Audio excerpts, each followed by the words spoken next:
E o podcast O Regional Tour está de volta e hoje nós vamos falar sobre o maior cartão postal de Olambra, o Moinho Povos Unidos.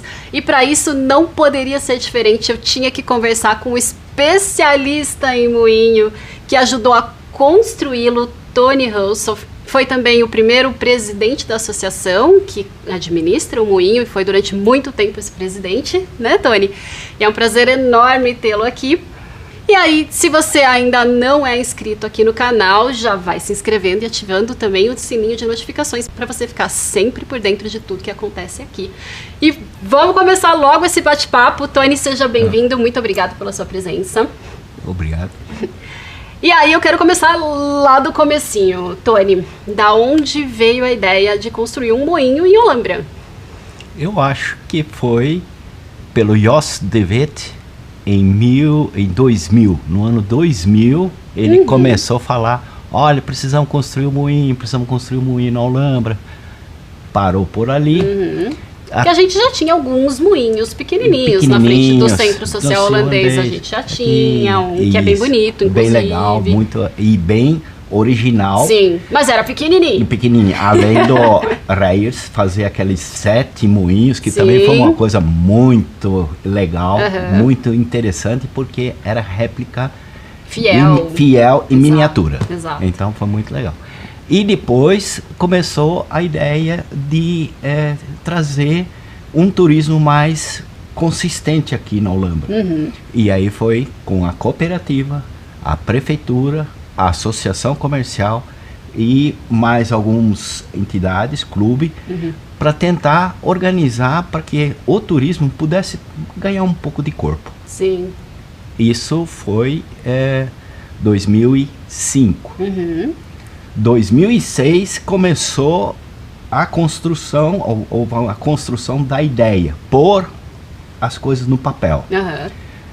Muitas prioridades, muitas coisas, muitas ideias, criação de várias, um brainstorm, e no final acabamos dentro de um brainstorm de 10 ideias, falou, ó, é o moinho e vamos focar só em um. Ok. E esse foco foi quando o próprio ex-prefeito Celso Capato foi lá em Castro, e lá que ele percebeu que realmente isto seria muito legal aqui para Olambra. Para o pessoal de casa que não sabe, lá em Castro, né, que fica no Paraná, existe uma colônia holandesa também chamada Castro Holanda e que possui também um moinho, né, que foi construído inclusive antes do nosso moinho aqui em Olambra. Então teve uma influenciazinha aí do pessoal lá do sul também. Do sul. Né? Começamos a formar o grupo e esse grupo ele foi extremamente importante para que as condições fossem feitas. O Leo Reitens convidou o Jan Heidra para vir aqui fazer uma reunião e convidá-lo para construir. O Jan Heidra, então, que é o arquiteto da Holanda que construiu o moinho lá em Castro e para a gente construir um moinho semelhante àquela que tinha lá em Castro. Mas rolou aí um dilema, né, Tony? Porque o Jan Heidra não queria construir exatamente esse moinho que a gente tem aqui em Olambra, não é? É verdade, porque a construção que ele queria fazer aqui no Brasil é um standard mola. É um moinho quadrado. É um moinho bem diferente, inclusive. Muito diferente. E dentro da comissão, ele não representa a cultura holandesa. Então, o que a comissão que estava coordenando falou, não, a gente quer um moinho holandês. E aí começou o trabalho e o convencimento dele para que a gente pudesse construir um moinho holandês e ele acabou aceitando. E aí, Tony, por que esse moinho tinha que ser tão alto? Ele era assim, era porque a gente tinha que ter o maior moinho? O que rolou, então, na época, para a gente chegar no projeto que foi executado? Primeiro, o moinho que a gente olhou pela foto e sugestão, inclusive, do Jos, esse moinho seria o ideal. Esse moinho tinha só 22 metros. Então, aí começou aquele lá, falou, não, mas 22 metros é muito pequeno, não sei o quê, tem que aumentar. A gente só tinha moinho pequeno em Olambra, aí de repente 22 não é suficiente. Não é suficiente. Começou, aí o Jan Heder falou, mas eu tenho um moinho que dá para mim construir, ele tem 24 metros, eu já tenho condições de fazer imediatamente, porque ele construiu um moinho de 24 metros lá na Holanda, e é o mesmo moinho que a gente tem aqui.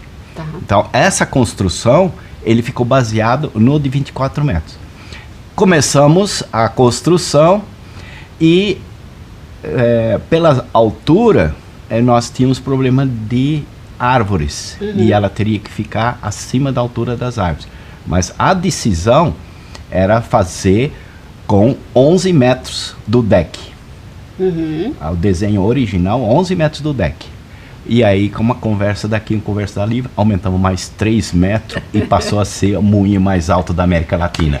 Que é quase um dos moinhos mais altos do mundo, inclusive, né? Com exceção a duas, uma em Amsterdã e uma perto de Amsterdã, que é Schiedam.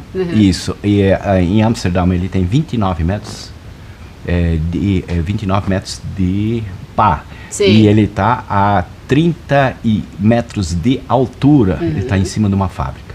Então, esse é o mais alto do mundo. Tá. É bom que as pessoas entendam a diferença também do tamanho do moinho, porque normalmente o tamanho é medido pelas suas pás, né? Tamanho das pás. Então, é incorreto dizer que o moinho de Olambra é o maior, porque ele não é, ele é o mais alto. Do mais alto, e o maior é o de Castro. Pelo menos aqui do Brasil. Castro Holanda. Exato. Que fique muito claro isso para as pessoas, né? E aí, Tony, como é que foi essa questão da contratação do Jan Heder? Ele já tinha feito um moinho aqui no Brasil anteriormente, né? Mas ele colocou algumas condições também para ele poder participar desse projeto aqui de Olambra, né? Sim. A contratação do Jan Heder não foi uma contratação. Ele foi puramente doação dele, 100%. Ele não houve contratação. Ele não foi pago pelo trabalho. Não foi pago absolutamente nenhum centavo pelo serviço que ele fez. Ele foi convidado, ele veio numa reunião aqui na Olambra, aonde ele se expôs e colocou algumas condições pequenas que a gente achou que a gente levava nas costas essas condições. Por exemplo, que seja um moinho funcional. Certo. Não é só um moinho de enfeite. Não é um moinho de enfeite, que ela funcional. Tem que provar que ela funciona. É um moinho que represente os interesses da cidade. Que a cidade quer este moinho, não algumas pessoas.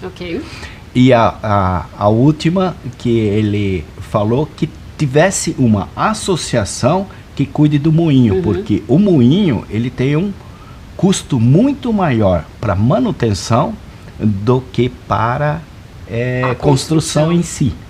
E isso, todos os moinhos na Holanda, eles apanham muito e perdem muitos moinhos por conta dessa dificuldade de alguém cuidar com amor e carinho o moinho que ela precisa. Com certeza. E como é que foi esse comecinho? Então vocês fizeram essas reuniões, vocês decidiram que tipo de moinho que ia ser, né? Que é um Stellingkornmolen, né? Que é então um moinho sobrelevado, que serve para moer grãos, né? Tinha um arquiteto, fez os desenhos, e aí? Tinha que ir atrás dos recursos? E, a parte da integração da cooperativa pecuária Olambra, da CAP e do prefeitura, junto com a associação comercial e o clube, foi muito importante essa integração, porque essa deu consistência para poder fazer solicitações. Qual foi uma das solicitações que o Jan Heder falou, e que ele falou que precisava do recurso com garantia, porque ele não queria começar o moinho e não terminá-la. Ele queria começar e terminar. E qual a condição que ele falou de um recurso mínimo para ele começar o serviço? Era 70% do recurso. Que não é muito comum numa obra pública, não, né, Tony? E aí entra de novo o prefeito e a filha. Essa história você precisa contar. a Camila, ela é pequena, junto com o pai, tentando convencer o Franco, né, que é o governador, para conseguir esse recurso antecipado. Aí ele falou, mas eu não tenho dinheiro. Aí a Camila falou, mas e essa maravilha de casa que você está? Mora nessa casa. Como que você não tem dinheiro? E aí aconteceu pela conversa que eu ouvi falar, foi quando ele determinou, falou, não, pode separar esse recurso para isso. Ai, sensacional. E mais ainda, esse recurso ele foi 100% aplicado no moinho, quer dizer, houve uma interação com a ajuda do recurso da própria prefeitura, mas foi um trabalho maravilhoso e muito consistente. E a escolha da área, Tony, como é que foi feita? A área, a gente tinha uma opção que seria onde está hoje o Royal Tulip, mais no alto, e nós da comissão a gente queria ir dentro da cidade. Okay. Mais então, centro. Mais no centro. Não tinha terreno, não tinha terra. E aí começamos a procurar. Aí como a cooperativa tinha as áreas disponíveis, que estava naquelas áreas, então tínhamos esta área, tínhamos do outro lado da pista, que ainda era da cooperativa, e tinha uma outra área que era perto da saída de Olambra, que também era da cooperativa. Então a gente estava procurando. Tinha algumas opções na mão. E quando a gente começou a ver, realmente a gente viu que aqueles 2 hectares no centro era realmente o melhor local e o mais adequado, como inclusive uma entrada de Olambra. Sim, exatamente. Mas se a gente for pensar em questão climática, né, em questão de ventos, que é essencial para o funcionamento do moinho, a gente na verdade nem teria um moinho aqui em Olambra, né, Tony? Não, o vento aqui, a média do vento é o vento 1 ou 2. E para o moinho funcionar adequadamente, precisa do vento 2 ou 3. Isso é a intensidade do vento. Intensidade do vento, que quer dizer, quer dizer de 1 a 5 quilômetros, e depois de 5 a 8 quilômetros, e assim por diante, lá tem uma demarcação. Tá, e aqui nós temos a maior parte é de 1 e 2. De vez em quando, em agosto, setembro, que temos um pouco mais de vento, a gente tem o 3, que poderíamos trabalhar tranquilamente em produzir farinha. Mas não seria construído mesmo o moinho. Mas a gente é um pouco teimoso, né? Porque Olambra não é nem o melhor lugar para se cultivar flores, né, em questão de clima, e também não é o melhor lugar para ter moinho, mas a gente faz mesmo assim. Conta pra mim um pouquinho, Tony, como é que foi o início das obras, né? Vocês montaram um canteiro de obras ali naquele espaço. Como é que foi esse processo?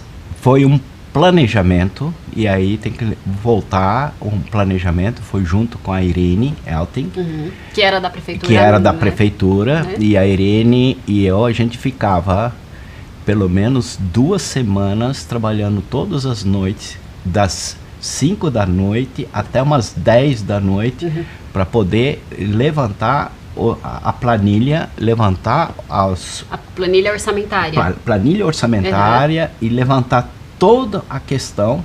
E eu não entendo de moinho, o Ian Heider na Holanda, e nós dois com aquela planta lá, sem saber o que era todo aquele negócio lá. E aí começamos a ver, eu entendo bem de madeira, então eu sempre trabalhei com madeira, então essa dificuldade eu não tinha, mas eu tinha dificuldade de entender esse tipo de planta. Também não tinha dificuldade de entender plantas em geral, porque já construiu muita coisa. Construí muita coisa, então.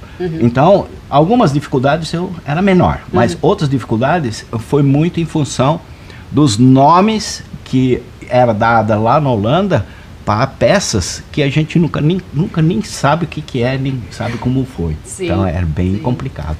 Eu imagino mesmo. E aí, esse trabalho junto com a Irene foi fundamental para a gente planejar. Ali a gente planejou planilha orçamentária, estruturação de grupo, de como é que é, quem faz o que, quando faz todas todo as tarefas. Né? Não, as tarefas também determinadas, quem faz, que tipo de tarefa cada um faz. Então começamos a colocar tudo no papel para que a gente pudesse oferecer isso como um projeto consistente em execução. Certo. Isso, ela foi possível graças a esse tipo de trabalho de planejamento antes, mas foi muito intensivo. E inclusive exigiu um planejamento muito grande por conta da construção ter sido feita em duas partes ao mesmo tempo, né? Porque a gente tem uma parte de alvenaria, né, e tem a parte da madeira, e as duas coisas foram acontecendo ao mesmo tempo. Sim, como se fala, né, dentro do cronograma, uma pode começar antes, outra pode ir mais para frente, e a gente teve que ceder, porque o prazo que a gente tinha para construir esse moinho era 1 ano. Era pequeno. E o prazo para construir um moinho desse naipe, desse tamanho, e sendo a prefeitura construindo, era de anos. É coisa de anos. Não é impossível conseguir fazer isso. Então, por conta do cronograma, vocês tiveram que espremer. Esprememos tudo e aí deu certo, porque tínhamos a história dos 60 anos de Olambra. E a história dos 60 anos de Olambra foi justamente para inaugurar no dia, no começo de julho. Do aniversário. No aniversário de 60 anos de Olambra. Que aconteceu em 2008. 2008. Exato. E aí a pressão foi muito grande para que a gente conseguisse realizar isso aí. E a obra começou... efetiva, a parte de projeto foi em 2005, parte do projeto, o planejamento começou em 2006, primeiro tijolo? Não, em 2006. Tá. Planejamento foi quase 1 ano. Sim, mas o primeiro 2007 tijolo foi assentado... Em 2007. Tá. Primeiro, comecinho de janeiro, embaixo de chuva, ou quase chuva, 2007. Péssimo momento para começar uma obra. Péssimo momento para começar a obra. Nem conseguia chegar com as madeiras também, tinha que descarregar as madeiras e não tinha nem como, nem aqui descarregar, nem lá como carregar, que lá também, lá na onde que veio as madeiras, também chovia. Então era tudo complicado. Por falar em madeiras, Tony, o Jan Hedra fez questão de que todos os materiais que foram utilizados na construção, que eles fossem brasileiros, né? Que era tudo matéria-prima brasileira. Então, inclusive, as madeiras foram compradas aqui no Brasil, né? Todas as madeiras certificadas, certo? Certo. Todas as madeiras, primeiro, ele é ambientalista. Ok. O Jan Hedra, ele queria, por toda a lei, que todo o material tivesse certificado. Sim. 100% certificado. O trabalho de comprar a madeira foi uma situação bastante complicada, porque eu não tive a oportunidade de acompanhar a compra lá. Então a primeira carga inteirinha foi desclassificada. Então não teve a obra já começou com atraso. Começou com atraso por conta de que não serviu a madeira. A segunda carga, já com orientação e de uma maneira mais efetiva, a gente conseguiu qualidade bem melhor, e começamos a conseguir andar mais dentro do... Porque existem especificações das madeiras que são extremamente importantes, né? A gente tem aí mais de 8 tipos de madeiras que foram utilizadas no moinho, e cada um com uma função específica, né? Então explica um pouquinho dessas diferenças. As diferenças, elas são trazidas da Holanda para cá. Mas a madeira é brasileira, mas a gente tem que adaptar a madeira que é usada para aqueles tipos na Holanda para cá. De acordo com a necessidade, as necessidades, que seria madeiras extremamente fortes, madeiras fracas, bem resistentes, madeiras boas de prega ou de por prego, madeiras reversadas, madeiras que têm uma qualidade de resistência à tração, ou à tração lateral ou à tração vertical, né? Então tem duas formas de tração. E isso foi resolvido com as madeiras que a gente tem. Eu morei 12 anos no Pará, eu tinha conhecimento de todas as madeiras, inclusive onde eles tinham que buscar a madeira. Então eu indiquei o Zé Luiz Duzzi, na época, que foi ele para lá, e falei, você vai falar com fulano de tal, vai falar com fulano de tal, vai falar com fulano de tal, e esse pessoal sabe o que você... Fala que eu que mandei.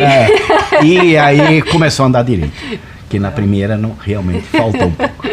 E o Zé Pintado, né, o Zé Luiz Duzzi, foi um cara fenomenal nessa história também. Quer dizer, ele foi uma peça-chave nessa construção também.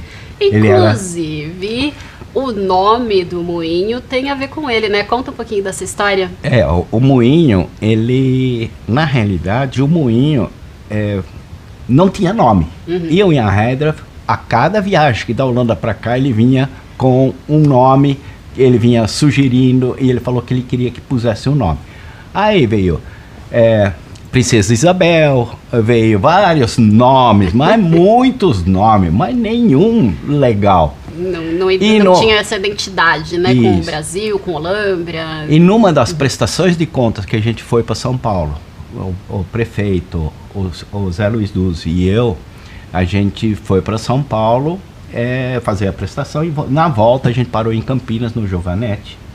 E lá, tomando umas, aí a gente começou a conversar, mas e o nome? E o nome? Aí o Zé Luiz bateu assim, falou, Povos Unidos. Mas na hora falei, legal, esse é legal. Aí eu tive que traduzir para o Jan Hedder, porque ele não entendeu. Aí eu traduzi para o Jan Hedder e falou, melhor nome não tem, pode ser esse mesmo. Escreveu ali no guardanapo? Aí escrevemos no guardanapo, com quem que estava lá junto, quem que fechou, e aí a gente fechou o nome naquele momento. Esse foi um momento muito histórico e especial. E esse guardanapo, inclusive, está exposto lá dentro do moinho para quem quiser ver a prova. A prova está lá. E a gente teve outros marcos importantes também na construção do moinho, que foi, por exemplo, o içamento do corpo e da cabeça. Conta um pouquinho desses dois momentos importantes. Olha, esses são momentos de estresse. São realmente momentos achei que era momento de festa. Não, para quem tá no bastidor, não. Só para quem tá assistindo, foi super legal. Foi super legal, mas quem tava no bastidor, lá realmente é uma sincronia para poder fazer tudo isso. Claro. O Jan Hedder tinha experiência, eu não. De içamento eu não tinha experiência. Então eu fiquei na dependência dele e do pessoal que lá. Só que português e holandês. Os dois não se conversavam. E eu precisava fazer. E tem termos. Rebolando ali no meio, né? E tem termos que eu também não conhecia. Então a ideia foi que a gente fez 3 viagens para São Paulo para determinar como a gente ia fazer esse planejamento do içamento. Então isso ficou muito bem classificado, muito bem combinado. O que me deixava mais estressado, porque tudo tinha que acontecer em um único dia. Ok. E isso me deixou muito estressado, porque eu percebia que você tem que apoiar certo, você tem que fazer testes, você tem que saber quanto vai, o contrapeso, o peso, o que vai ter que fazer. Então tem um monte de coisas que... E tinha que encaixar, né? E o principal problema é que lá em cima tinha as garrinhas onde os pés tinham que encaixar direto e já poder fechar. E a gente já tinha os pés fundidos em concreto, já estava tudo fundido, e a peça tinha que caber certinho lá dentro. Mas aí desce, vai, põe um pouquinho, põe mais um pouquinho, e vai descendo, põe... E a gente lá em cima. Então a gente não viu a festa. Nós só estávamos no bastidor mesmo, no trabalho mesmo. E esse momento que quando encaixou e o Jan Hedder subiu lá em cima e pegou uma marreta e deu uma pancada num dos pés, ele fez, plum, assentou. Eu falei, nossa senhora! Ainda bem que ele tava lá pra dançar. Daquele martelado lá, putz, a vida foi um negócio bem. Mas eu, particularmente, fiquei muito estressado. Nossa, e esse foi um momento bem delicado. Mas também uma sensação de alívio a hora que... A hora que bateu aquele marreta lá em cima, e alívio foi total.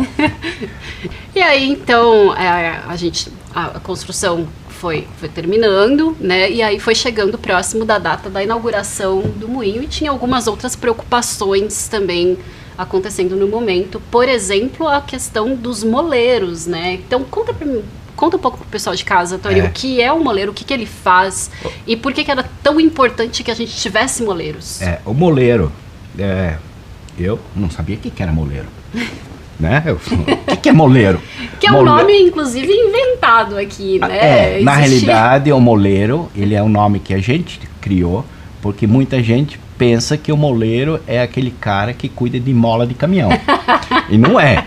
Moleiro vem da palavra mó, da pedra mó, Sim. que é da moagem e que cuida da pedra mó. E por isso que ele chama moleiro. E o moleiro, ele existe, a palavra antiga aqui no Brasil também. Ok. Então a gente conseguiu adaptar e saber que é o moleiro. O moleiro é o que opera o moinho. Ok. O moinho é uma peça perigosa e tem vários procedimentos que você tem que ter.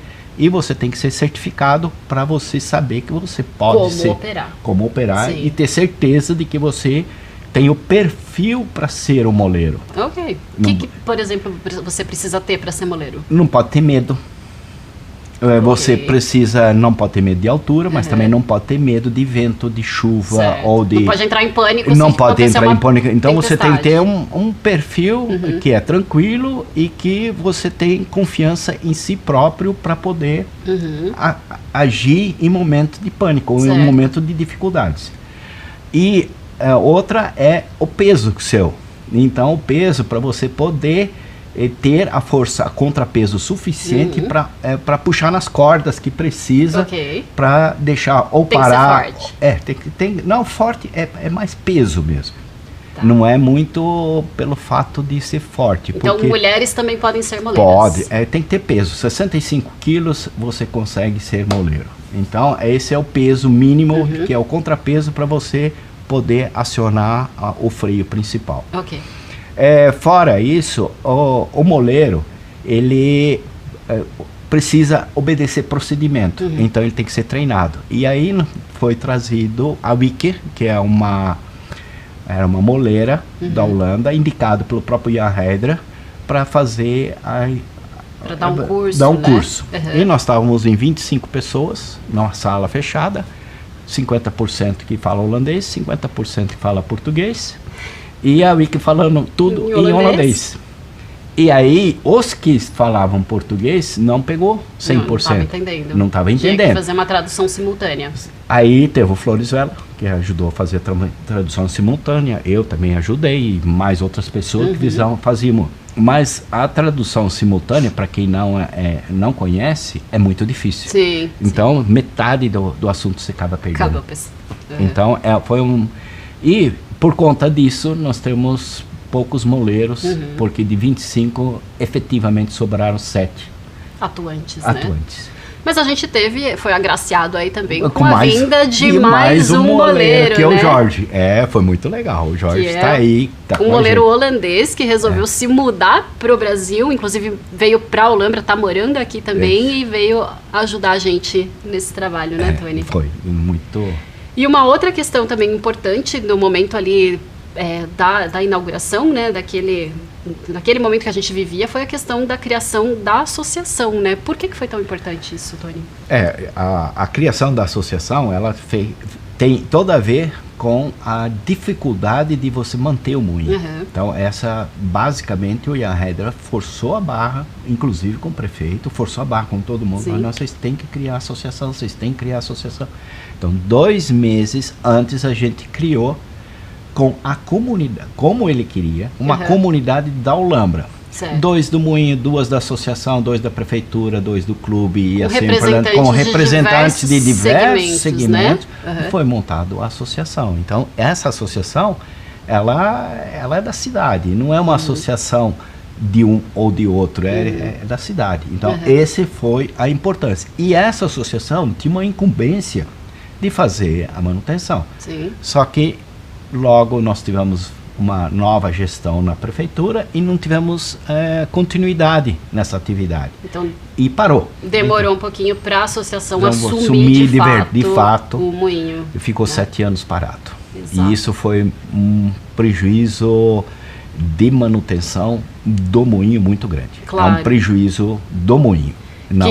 Porque a gente está falando de uma peça de engenharia toda de madeira e que requer uma manutenção importante, né? E no mínimo de 5 em 5 anos todas as peças. Então é uma atividade que tem que acontecer sempre. E Tony, o que o moinho representa para você?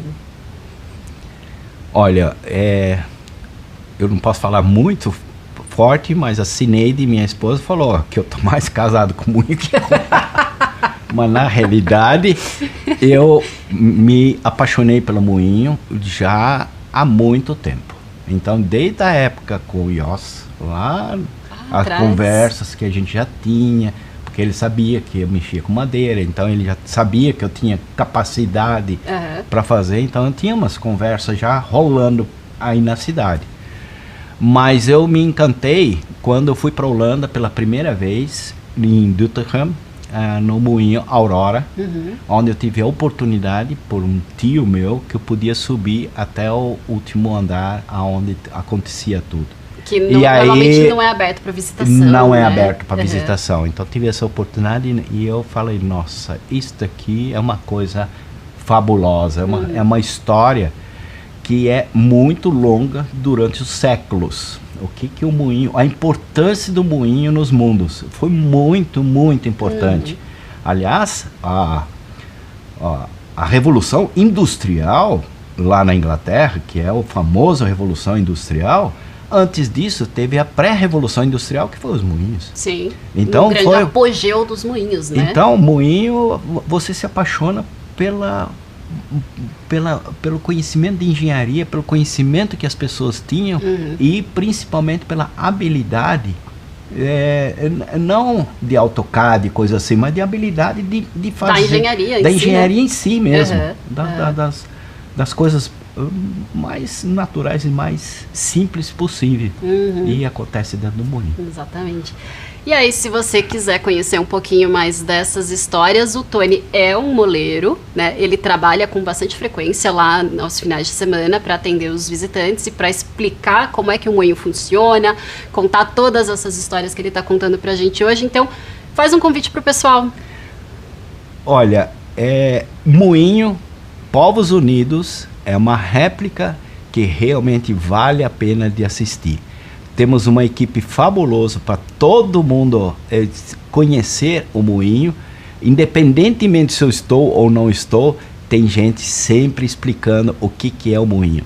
É uma ícone aqui em Olambra, ele é um moinho que todos que fizerem uma visita aqui para Olambra tem que conhecer. Então, não tem como não conhecer o moinho.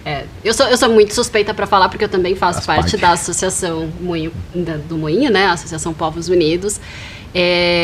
Então eu tenho um carinho tão grande, não sei se é tão grande quanto o do Tony, mas eu também tenho um carinho enorme pelo nosso moinho, e não tem como você vir para Olambra e não conhecê-lo. Então fica também o convite, ele está aberto sempre de quarta a domingo, também nos feriados, sempre das 10 horas da manhã até as 5 horas da tarde, tá? A gente vai ficando por aqui.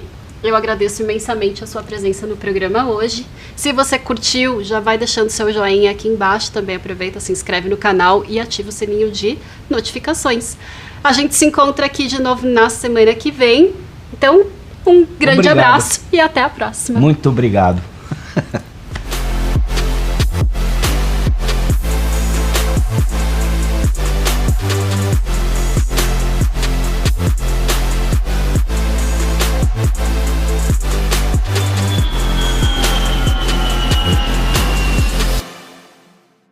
Você sabe qual a melhor plataforma da região, de fácil acesso, disponível 24 horas para consultas e compras? Conheça o Regional On. Nele você encontra guias, jornais com reportagens diárias, turismo, shows e eventos. Além de tudo, aqui você encontra hotéis, pousadas, o melhor da gastronomia regional, nacional e internacional. Tudo sobre a região metropolitana de Campinas, Circuito das Águas Paulista, Baixa Mogiana e Sul de Minas. O Regional On agora na sua mão. Acesse!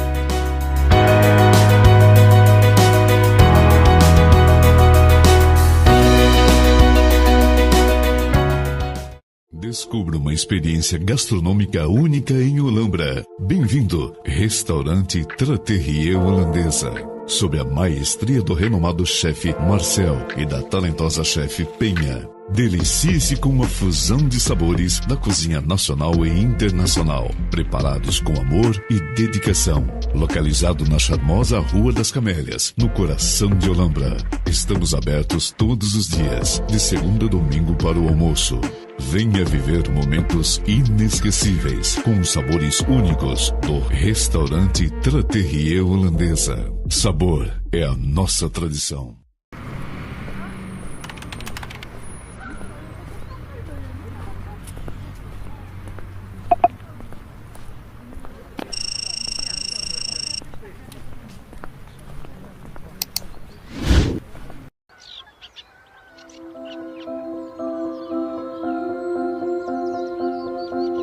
Uma cidade que te conecta com os ares e encantos da Europa, que te reconecta com as belezas naturais do Brasil e o clima inconfundível do interior de São Paulo, que te diverte, enche os olhos, molha a boca e faz pulsar o coração. Olambra te conquista no olhar, no sabor, na diversidade das flores e no amor. A 1h30 de São Paulo, bem pertinho de Campinas e acessível por algumas das principais rodovias do país, é destino obrigatório para quem quer viver novas e surpreendentes experiências, redescobrir a força do sorriso que só um passeio inesquecível é capaz de revelar. Aqui, cada esquina encontra uma nova paisagem, desperta um sentido, faz valer a pena aquela viagem que há tempos você tanto planeja e que tanto está querendo fazer. Olha essa rua aqui, toda aquela gente ali, uma delícia de lugar para estar, curtir, registrar e, claro, eternizar. A capital nacional das flores está entre os destinos mais concorridos do país.